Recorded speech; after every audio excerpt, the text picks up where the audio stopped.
Hey friends, hope you're doing well. It is late in the day. It was such a busy morning. I had a million errands to run and I just had lunch and now it is 1:30 and I'm only just getting started with work for the day. So we just potted up, repotted one of the blueberries. We're gonna do this one now. It would be nice to go up a pot size, but they weren't actually root bound. It was just that the plant was using up a lot of the soil. And again, they've been in these pots with this soil, other than me topping it up every year, for 7 years. So I think having brand new soil, even though it's not the entire pot will be new soil because there's, the root balls are pretty big, but I think it'll help them. Plus, the other one had grown through the bottom of the pot. I'm assuming this one will have too. So it's going to take quite a bit of elbow grease to get it out of this pot. And you can see the pot has really sunk into the ground here. So this will be good. I'll pull it back. We will re-level it and add some new soil and get this thing repotted in its same pot, but with a lot more fresh soil. This is acidic soil for these blueberries. So I'm hoping this will help rejuvenate them a bit. They have new canes that grew last year that should bear fruit this year. They've been bearing fruit every year. But like I said, looking kind of spindly. I kind of expect more at this point, 7 years in. So yeah, we'll just see if this does the trick. After this, we have some roses to plant. So let me get this job done. This will be the hardest job today.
Well, one nice thing about hard labor like that is it warms you up because it's pretty cold out here and it's slightly breezy. So, okay, at least I was able to take my jacket off because it's kind of hard working in a really thick jacket. Anyway, what we're going to do next is plant 2 roses. These roses were a gift, basically. I paid very, very little for them from Lisa, the same lovely lady that sold me a ton of dahlia tubers for very little money. They are both David Austin roses. They are both Lady of Shalott. I'll put a photo here for you. Beautiful, beautiful roses. Now, I originally thought of putting these in the cottage garden, but that bed I'm going to rework a little bit. This spring I might actually widen it a little bit, and I'm also widening the hydrangea hedge. Basically, we're going to make that a whole bed. And I thought that they'd actually be better out here in the vegetable garden. I want to, as I said in my planning video, turn the open bed space that is not raised beds into more of a flower pollinator haven. So this bed right here is very long and it has 2 raised beds in it. It has this one right here, which has some cabbages that have totally been consumed by aphids. So I've been just feeding them to the chickens. And then our bed down here that has garlic in it. In between is about a 5-foot section where I have 4 lavender. They're looking really rough right now because it's not the season. That's where I'm going to put one of these Lady of Shallots. And then here, this whole section is probably 8 feet before we get to the artichokes. I've already got 2 grama grasses in here. I've got a couple of rudbeckia. I've got a couple of lupins that have been eaten to the ground. And I have 2 Reeves viburnifolium. These are California natives. I will put a picture on there for you. They're on the back of the fence line because they're going to get tall. So my goal is to start popping things in here that are not edible. I mean, some of them might be, but I want to fill this space since I'm not going to be growing in-ground crops anymore because of the rat issue. I figure I might as well use this space for some beauty out here, flowers with our vegetables. Along the fence line are dozens, hundreds of daffodils, and I also have peonies planted along this fence line, but they have not done well like the bed behind you, behind the camera. That bed, they've done good. Along this fence line, they haven't really done too well. This is the hedge, and I'm talking about how we're going to replace that. So that's going to come out, and then there's going to be another hedge there. I might use some of this fence line for climbers. I might put a whole bunch of sweet peas here just for the heck of it, since we'll have extras. I might put more climbers like blackberries and stuff. I might do that as well. So part of the good thing about taking out this hedge when we do it is that it's going to eliminate a whole bunch of rat habitat. The new hedge that we put in is going to be really small. It's not really going to provide hiding place for them for a number of years. And so things on this side of the garden will be actually in a little bit better shape than the stuff on that side of the garden, which is right up against the creek bed where they all live. So that's the plan. So we're going to pop this Lady of Shallot in here. I'm not going to go too much further this way with new plantings because this is artichoke bed right here. I have 3 right now that are coming up. There's actually 5 in here, but I don't know if the other 2 will come back. They got ravaged when they were starting to come up. That's why I put cloches on these new guys. So I may have to add a few more in here, but I want this area just to be perennial vegetable focused. So we'll get this lady planted. I am going to put some rose food in the bottom of the hole. She's already been pruned back for the year. So once I get her in the ground, there's nothing I need to do other than let her adapt and enjoy her new home. So we'll do this one here, and there's one right on the other side there. So I need to go grab the rose food real quick. And also before I plant her, I'm going to pull up this native weed that's growing here. It's edible, but it has a stalk that it sends up that then when you touch it, it shoots out seeds. So it just spreads itself everywhere in the garden. So if I can pull it up before it sends up its seed stalk, then that helps me kind of control it a little bit. So let me go get the flower food, then we'll pull up these weeds, then we'll plant the rose.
Okay, next up, reorganization. So a friend gifted this to us. They didn't need it anymore.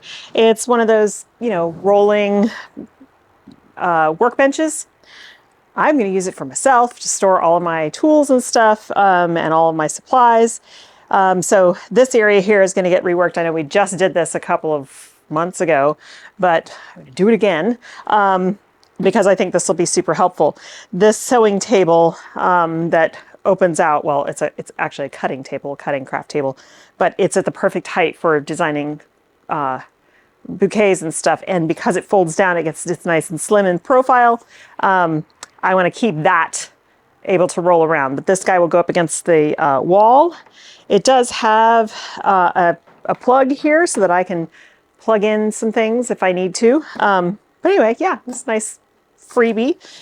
So I'm going to get that set up. And then also today I had to go get all that ericaceous soil, but I also picked up some citrus. So I talked about pulling out those 2 apples that always get scale. We're going to do that. And I think instead of putting more stone fruit, because we have 3 Santa Rosa plums, 2 nectarines, that 4-in-1 apple, another apple, a pear, blackberries, all that kind of stuff.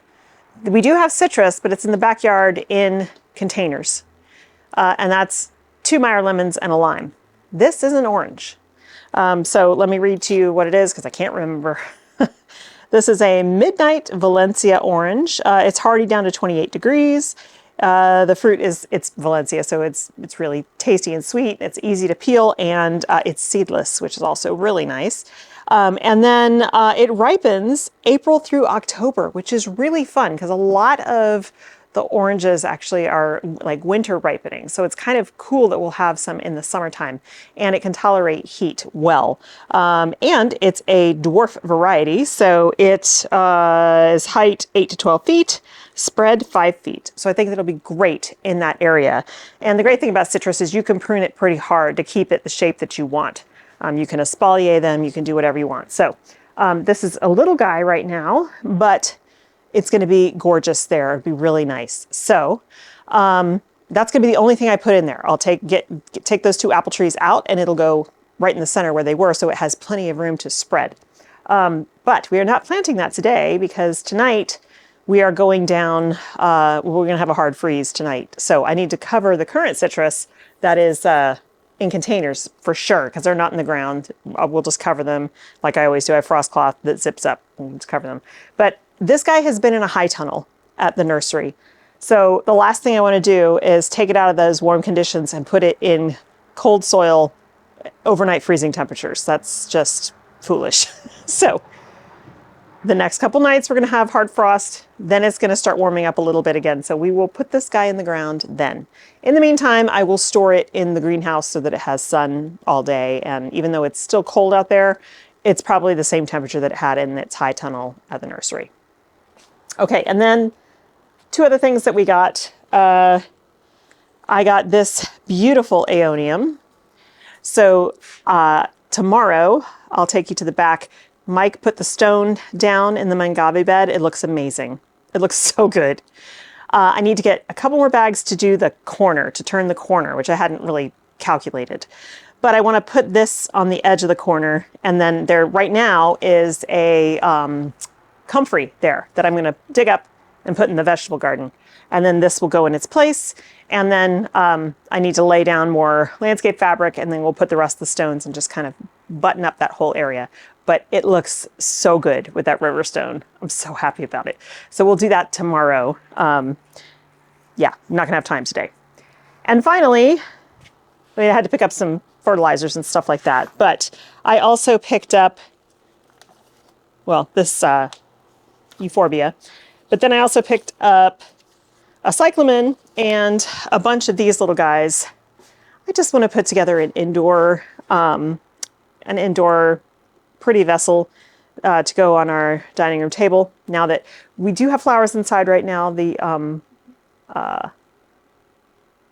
amaryllis are blooming, some of them.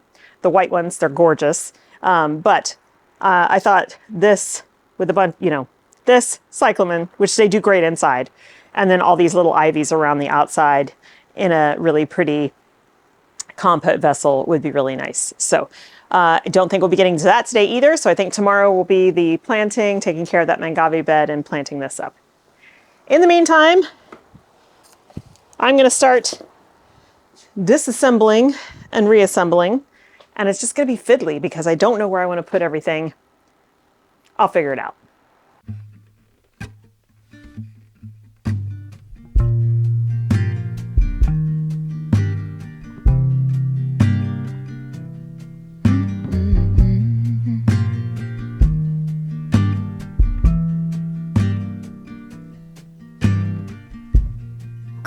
Soft, turn the key and cooler on.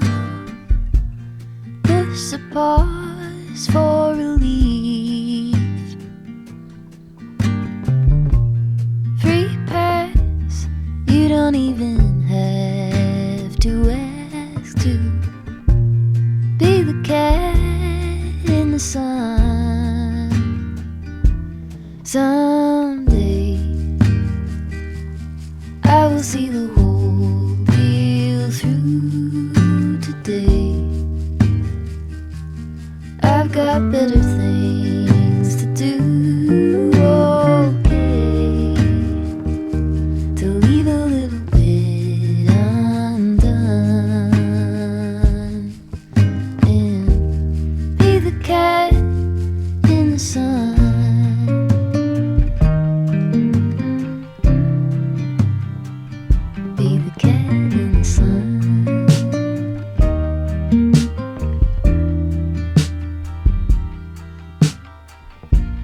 Set aside every empty spreadsheet line and loosen up on the grind. Simmer down, settle back and mess around. Be the cat in the sun.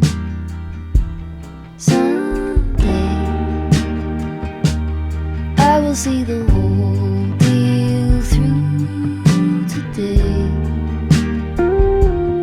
I've got better things to do, okay, to leave a little bit undone. Be the cat in the sun.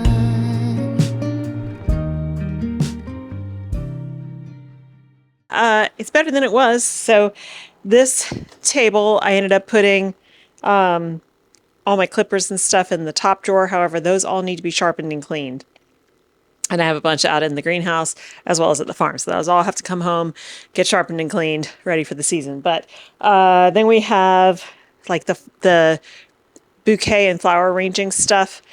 This little toolbox here also has emergency stuff. So if I'm taking wedding flowers somewhere or event flowers somewhere, I have extra like doubles of everything in here. So floral glue and adhesive tapes and all the stuff, twist ties, all the things that I need in case I need to fix something, whatever.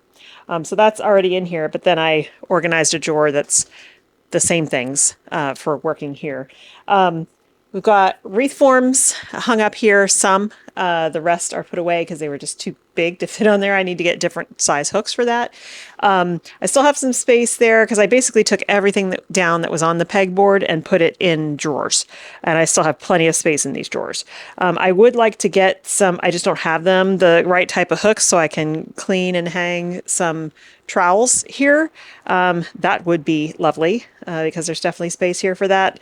And I need to replace some of my trowels. They're all rusty and peeling and falling apart. So I have hanging space for them in the greenhouse. And so I need some for here because the greenhouse is on the other side in the backyard and the front garden is over here. So I like to have tools in both places so I don't have to constantly be walking around. That's inefficient. So that's kind of the last little bit I want to get done. That won't happen today. But yeah, I mean, this works. Over here, I kind of shuffled some things around so that all of my vases, like that I make bouquets for customers in, are up here. I have both like they're my standard vase plus a globe style vase.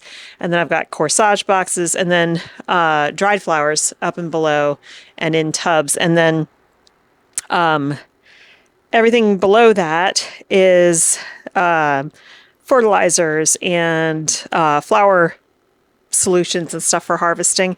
And then the very, very bottom, which is hidden behind buckets because I only need it once or twice a year, are all of my bud vases in boxes. And then I've got my Percona boxes here for flower stuff and Tidy Cats boxes are buckets that I clean out that I use for harvesting. So I have 3 more over there that need to be cleaned. All of these will get cleaned and most of them will go back to the farm. I'll only leave a few here for like daffodil harvest when that comes up.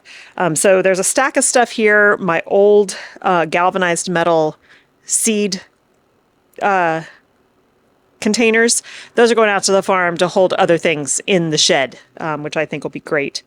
So yeah, I mean, anytime I can get it a little bit more tidy here, it makes my life a lot easier mentally, visually. It's just better. And then also it makes it quicker to jumpstart and get going on a solution, building a bouquet or whatever. It's nice to have tidiness, mental space. So last thing I need to do is just wheel my work table into place and then we're done. I bought this table back in, I don't know, 1997 maybe. Back when I was sewing, I was in grad school and my roommate is an amazing seamstress and she taught me how to sew. We used to every weekend sew something new. We didn't buy very many clothes. We made most of them. And it was always fun on a Sunday to, because we were pretty poor, because we were grad students, we would go to Taco Bell for lunch for like $1.50. Then we'd go to Joann Fabrics and we would pick a pattern and or some fabric and make a dress that day that we could wear the following weekend. So yeah, it was fun. So this table got a lot of use. I used to cut patterns on it. I love it because it's nice and high. And like I said, the sides fold out and it becomes a very large surface to do assembly line work on for making bouquets and stuff. So I just can't bear to part with it. It's just still too useful. All right, guys, thanks so much for hanging out. Tomorrow I'm looking forward to doing some more planting and I need to go, because the sun's setting, I need to go cover my citrus. So thanks again for hanging out. I hope you have a wonderful time in your garden and I will see you in the next one. Bye.